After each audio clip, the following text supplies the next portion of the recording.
Hai Gulingers, ketemu lagi sama gua di channel Guling-Guling Movie. Oh iya, nggak bosan-bosan GGM mengucapkan selamat menunaikan ibadah puasa bagi yang menjalankan. Di kesempatan kali ini, GGM mau bawain alur cerita film yang berasal dari negeri matahari Jepang, yang berjudul Waterboy 2001. Kebayang gak sih, siswa di SMA khusus cowok, kalau di kita kayak STM kali ya, yang isinya rata-rata laki. Jadi perenang indah. Kebayang, ngeselin malesin liatnya ya gak sih? Tapi kalian tetap mau lihat kan usaha dan kerja keras mereka. Cari posisi guling-guling kalian dan bantu GGM tembus 1000 subrek pertama ya. Semoga review ini dapat menghibur kalian. Intro. Hai Gulingers, apa kabar kalian semua? Semoga baik-baik aja.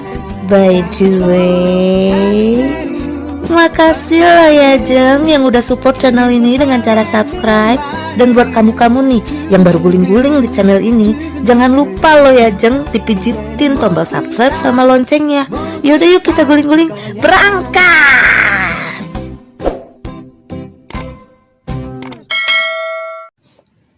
Di awal film, kita diperlihatkan perlombaan renang antar sekolah. Di urutan nomor 7, Suzuki perwakilan SMA Putra Tadano. Nama nggak ada yang lain apa ya? Dan lomba pun dimulai. Yoi!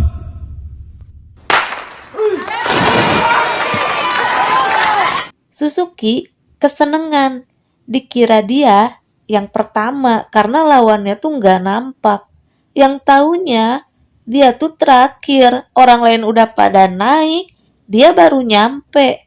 Ya jelas lawan-lawannya nggak nampak lah di air, orang udah pada andukan di atas. Suzuki pun pergi membersihkan diri. Dan ketiban suwe lagi di WC.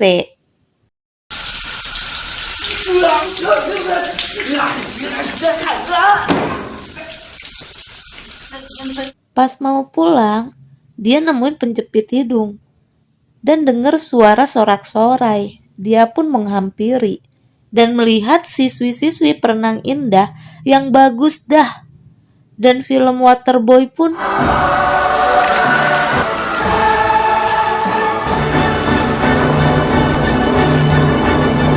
baru dimulai. Terlihat di mana Suzuki yang mengendap-endap menuju loker yang sudah usang untuk ngambil pakaian renangnya.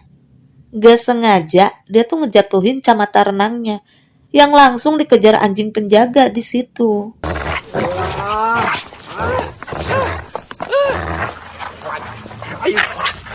Terus dia ngedenger suara wali kelasnya. Dia pun bersembunyi tanpa sengaja mendengar perkataan si wali yang bilang udah berapa lama tim renang di sini tuh sangat menyedihkan.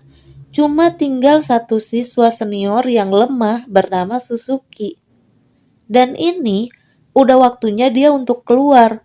Kalau nggak ada anggota baru yang daftar, ya nggak akan punya tim renang lagi di sini. Film pun berpindah ke lapangan sekolah di mana seorang guru baru yang bernama Megumi, gue sebutnya Megumi aja lah ya, memperkenalkan diri yang akan mengajar renang. Dan membuka pendaftaran baru bagi yang berminat ikut kelas renang. Karena mic yang dipakai Ibu Megumi kependekan, guru-guru gerak cepat dah tuh bantuin betulin mic-nya. Siswa-siswa pun nikmatin pemandangan guru cantik itu, naik turun. Maklum lah ya, sekolah khusus laki-laki gersang coy.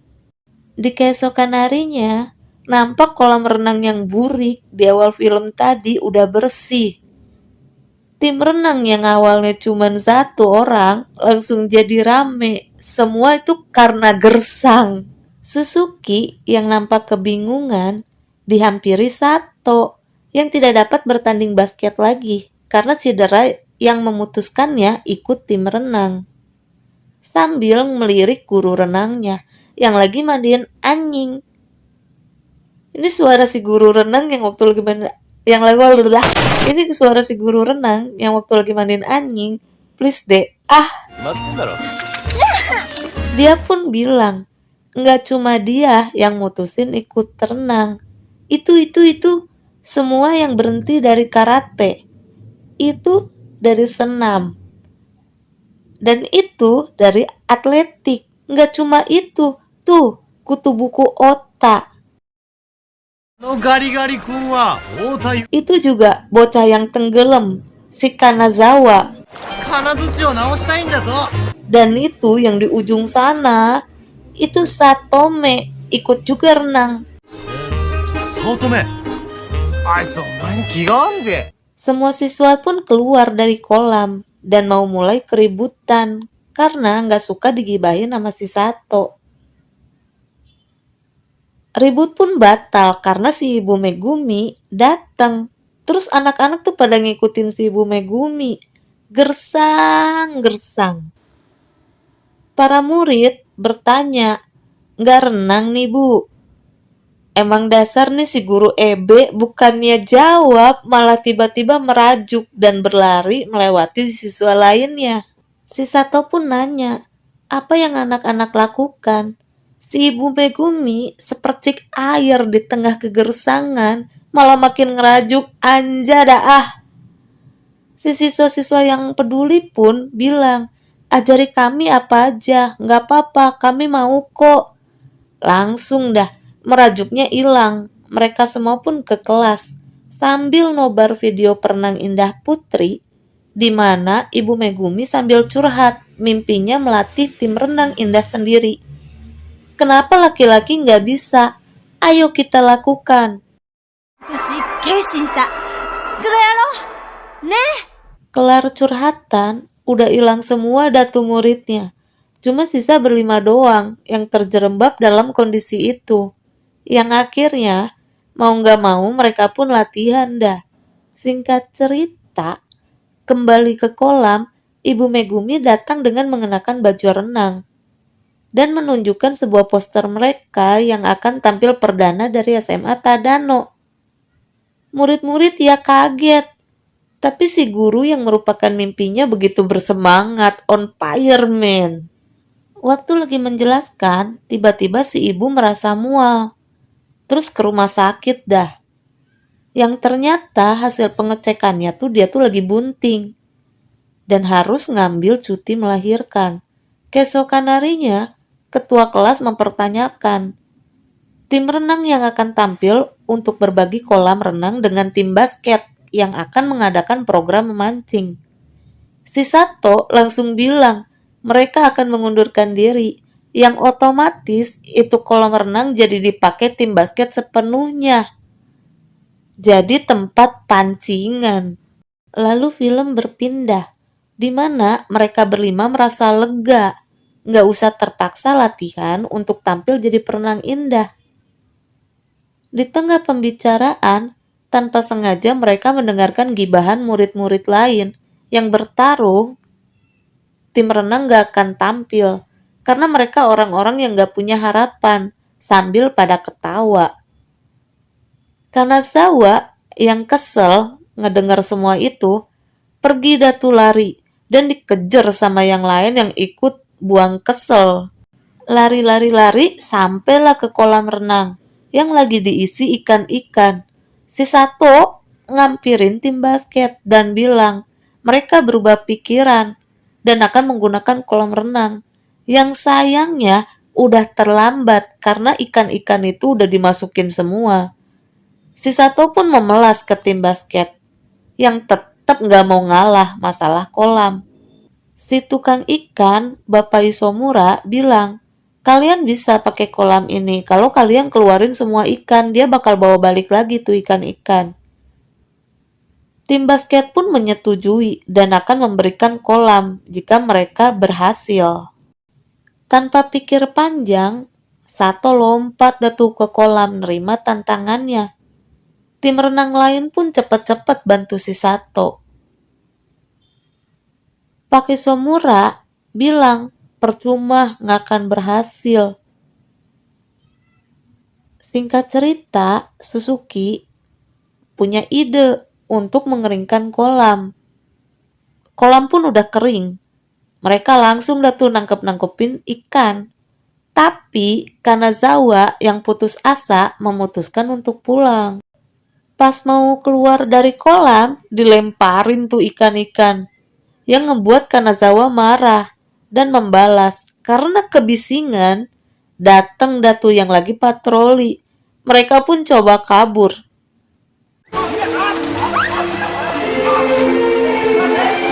Di keesokan harinya, si wali kelas bilang kalau orang tua mereka bakal dipanggil untuk ganti rugi. Suzuki yang gak setuju jawab, mereka akan ganti rugi dari jualan tiket pertunjukan renang indah mereka. Si Bapak Isomura yang denger itu memberi kesempatan mereka dan akan memutuskan nanti soal ganti rugi. Mereka pun nanya ke wali kelasnya, airnya nggak ada buat latihan. Si wali kelas jawab, kalian yang keringin, kalianlah yang tanggung jawab. Ditanya lagi, isi air kolam kira-kira berapa duit? Dihitung lah itu sama si wali kelasnya. Waktu ditunjukin hasilnya, si Kanazawa bilang, perhitungannya tuh kurang pas. Mereka pun berharap dapat biaya lebih murah dari perhitungan walinya. Waktu dihitung-hitung, ternyata pasnya tuh jadi lebih mahal. Cacat deh ini si Kanazawa, bukannya meringankan malah nambah beban. Aduh, suram-suram. Singkat cerita, mereka mulailah jual-jualin tiket pertunjukan renang indah mereka. Yang malah diketawain sama orang-orang kalau yang tampilnya itu mereka. Sampai malam, tiket mereka belum ada yang kejual satupun. Sampai seorang aki-aki menyarankan mereka menjualnya di suatu tempat. Mereka pun ke sana. Sesampainya di tempat, mereka bilang, beli satu juga nggak apa-apa kok. Tapi malah digodain sama Bansai aja, aduh. Tapi akhirnya tiket pun dibeli semua. Keesokan harinya, di mana kolam sudah terisi air lagi. Mereka pun latihan dah. Karena Ibu Megumi cuti, mereka pun latihan sendiri. Dari baca buku yang, aduh, gak ada menarik-menariknya ada itu kaki, astaga. Karena latihan lihat buku gagal terus, mereka mencoba latihan menahan napas di dalam air.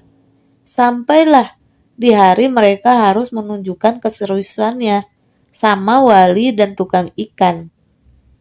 Di mana tipnya tuh malah ngadat. Aduh, ada-ada aja dah. Di situ juga kelihatan tim basket yang mau nonton. Sato yang kesel lihat keberadaan tim basket, mukul tipnya yang langsung jalan lancar jaya. Mereka pun jadi mau gak mau harus keluar tuh dari tempat mereka pada ngumpet. Please deh, jalannya aja udah kayak robot gedek semua. Pas nyemplung, itu teh macet lagi, ya ampun. Dan insiden tip meledak pun terjadi. Ini sih bukan tim renang, tapi tim suwe anja. Dan semua jadi berantakan. Akhirnya mereka berdebat, menyalahkan satu sama lain, yang membuat walinya jadi marah dan tidak memperbolehkan mereka menggunakan kolam renang lagi. Film pun berpindah ke lapangan sekolah di mana kepala sekolah lagi pidato. Liburan musim panas dimulai besok. Festival-festival SMA Tadano akan diselenggarakan setelah liburan. Keesokan harinya di tempat pelajaran tambahan, Suzuki kenalan sama cewek dan pulang bersama. Terus janjian dah, besok mereka bakal pergi nonton lumba-lumba. Singkat cerita, sampailah di tempat si lumba-lumba. Maksud gue tempat nonton lumba-lumba. Karena begitu mempesona, si Suzuki mutusin berguru sama pelatih lumba-lumba. Yang ternyata itu tuh si Bapak Isomura. Karena itu mulut Suzuki nge-spam, minta diajarin, Bapak Isomura pun akhirnya mau. Mulailah Suzuki ngumpulin teman-temannya tim renang satu-satu.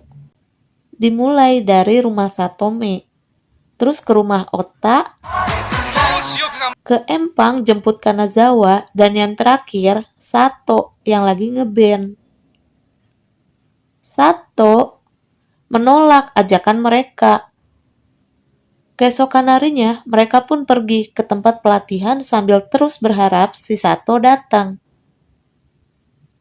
Sesampainya di tempat, si bapak menunjukkan kemampuannya sebagai pelatih lumba-lumba.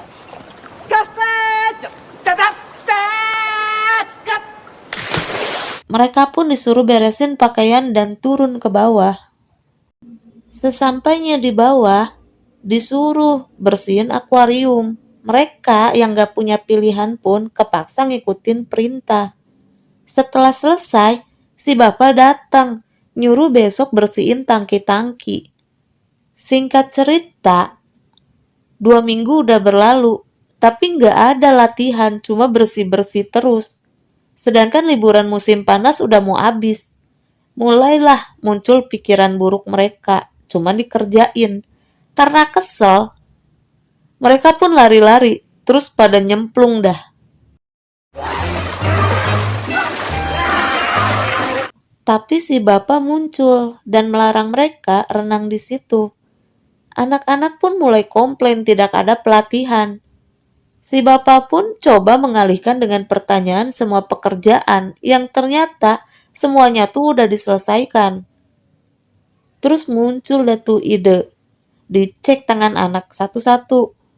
Terus disuruh gerak kayak lomba-lomba. Dan mereka tuh bisa. Disuruh nyala lagi. Yang lebih susah, gerakan anjing laut, cumi-cumi, dan bangau. Terakhir, putaran keong. Si Bapak Isomura kaget ngelihat mereka semua tuh bisa. Anak-anak pun makin antusias dan nanya, apalagi Pak latihannya, apalagi. Dibawalah ke game center. Main DDR 4 panah. Tahu DDR 4 panah nggak? Dance Revolution. Yang tahu ketahuan umurnya nih di sini nih. Disuruhnya lah mereka belajar irama. Dari semua, cuma si Otak yang jago. Dikasih datu duit buat beli koin belajar. Terus si Pak Isomura seneng dah ninggalin mereka yang di tengah perjalanan pulang. Karena kena ajab mobilnya tiba-tiba mogok. Dan duit tuh nggak ada. Kan udah dikasih untuk beli koin. Akhirnya dia kembali lagi dah. Dimana keadaan udah ramai. Yang ternyata mereka tuh udah bisa diinstrukturin si Otak. Anja, kok gue berasa malu ya lihat begitu. Aduh. Mereka pun berterima kasih sama si Bapak Isomura. Malam harinya, mereka punya ide untuk masukin radio tip ke kolam biar lumba-lumba joget. Mereka nanti bisa tiru gerakannya. Pas mau dikasih makan lumba-lumbanya, terbalik semua. Kena kontak itu tip konslet. Mereka pun panik, mencoba memberi pertolongan pertama. Sampai akhirnya, satu coba trik si bapak. Bener, pada bangun lagi tuh lumba-lumbanya. Keesokan harinya, mereka berlatih lagi di laut. Suzuki berterima kasih dan bilang besok udah masuk sekolah. Di tengah pembicaraan, kedengeran sirine mobil pemadam kebakaran dan ambulan yang menghampiri mereka dan bertanya, apakah ada yang tenggelam? Turis itu yang melaporkannya pada kami. Karena kejadian itu, mereka jadi viral, masuk ke berita-berita TV. Wali kelas dan teman-temannya yang nonton pada kaget dan mikir mungkin renang indah itu lumayan juga. Keesokan harinya, mereka sekolah terus dipanggil pakai toa sama wali kelasnya yang bilang mereka harus tampil gimana juga caranya. Karena semua orang tuh udah pada tahu dan kasih kertas izin menggunakan kolam renang. Mereka pun kesenangan dan lari datuh ke kolam, di mana murid-murid lain udah pada nungguin. Mereka berharap dapat bergabung renang indah yang nampak keren di berita TV. Akhirnya mereka berlima bagi tugas ngelatih murid-murid lain di bidang yang mereka kuasai masing-masing.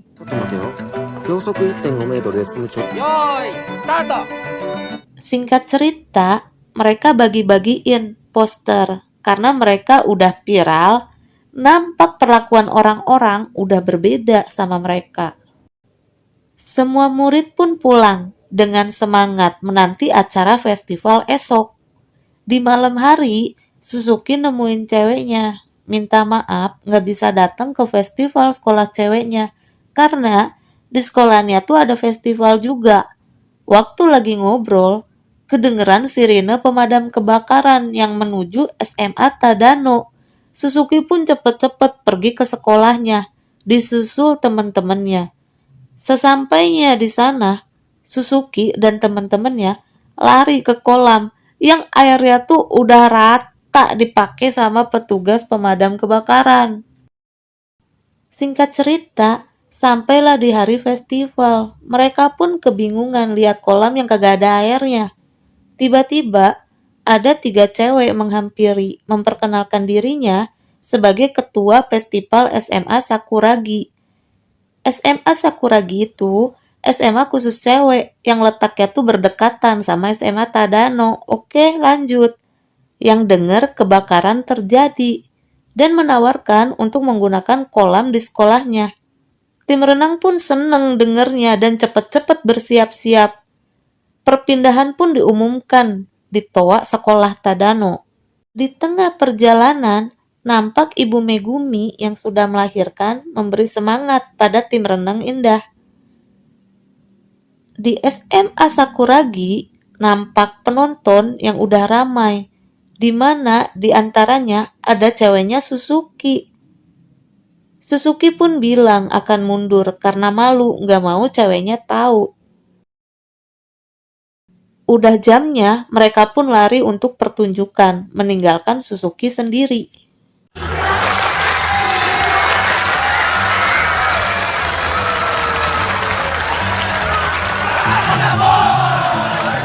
Aduh, mata gue berasa terkontaminasi nih, gini amat ya ampun. Suzuki pun dihampiri Pak Isomura dan berbincanglah sedikit. Mereka di situ kembali ke pertunjukan tim yang Suzuki pun akhirnya ikut.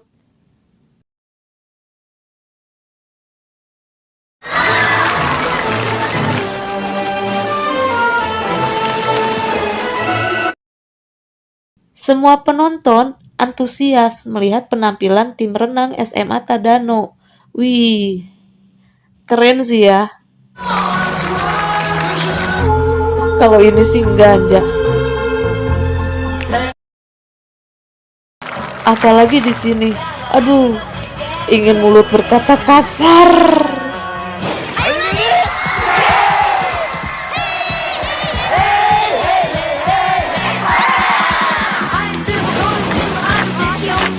Di terakhir, nampak semua yang panik karena celana Suzuki lepas.